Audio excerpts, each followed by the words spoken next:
కేసీఆర్ చేసిన మొత్తం అప్పు విలువ 2.80 లక్షల కోట్లని కేటీఆర్ గుర్తు చేశారు. కాంగ్రెస్ ప్రభుత్వం ఉన్న చోట అభివృద్ధి అనేది ఉండదని అన్నారు.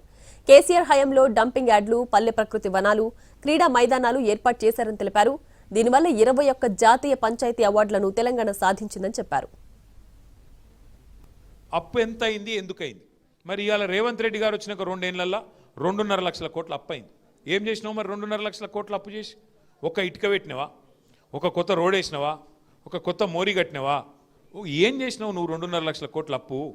ఇప్పుడు నిజానికి ఈ ఎలక్షన్లో కేసీఆర్ గారు కాలు బయట పెట్టలే, ఒక మాట కూడా టీవీలో కూడా చెప్పలే, కానీ మన సింబల్ కూడా లేదు, కారు గుర్తు కూడా లేదు.